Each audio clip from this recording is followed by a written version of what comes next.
kee duratti dhiyaachuu sodaanne akka seera keetti jiraachuu dadhabne maaloo nun qaanessin guyyaa dhufaatii kee nu taasisa daraa hirmaattuu maatii kee fuula kee duratti dhiyaachuu sodaanne akka seera keetti jiraachuu dadhabne maaloo nun qaanessin guyyaa dhufaatii kee nu taasisa daraa hirmaattuu maatii kee.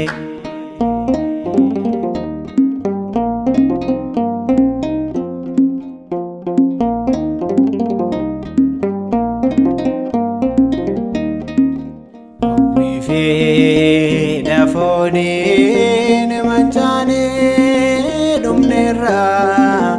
abboommi kee ulfaataa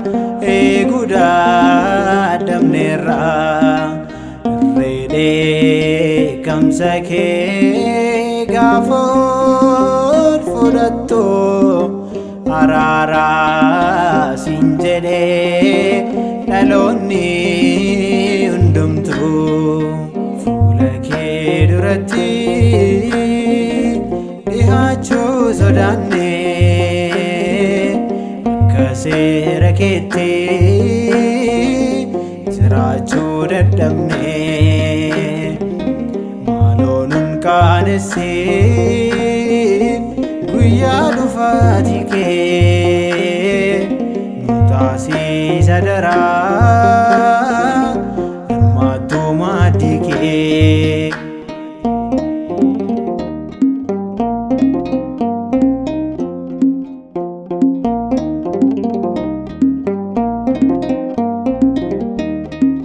Nu uumtee nu soortee har'aan kan nu geesse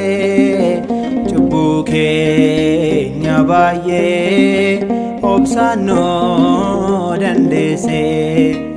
arjummaa kee gooftaa ofirratti daganne dheekkamsa baraatiin addunyaan kun banne fuula kee duratti dhiyaachuu sodaanne akka seera keetti jiraachuu dadhabne maaloo nun qaanessin guyyaa dhufaatii kee nu taasisa daraa hirmaattuu maatii kee.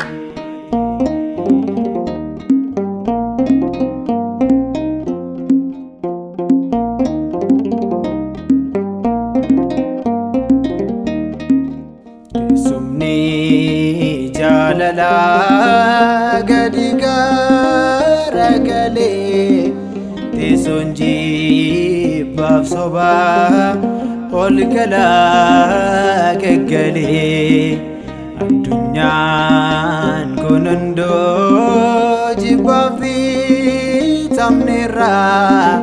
jaalalaa nuuf laaddoo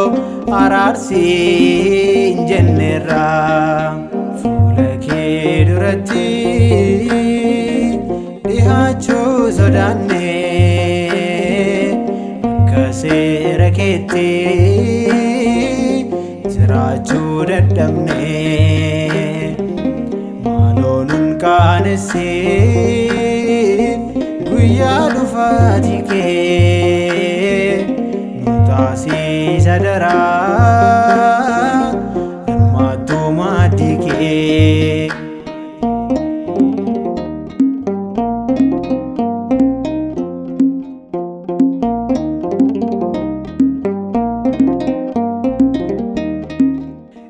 kana ari'atamee daraafni ta'e somni moosifamuun kan geggeessaa ta'e yaa Waaqa Abbaa keenya dhugaa kee nu tiksi cidhi mootummaa kee atumtii nuuf ibsi fuula kee duratti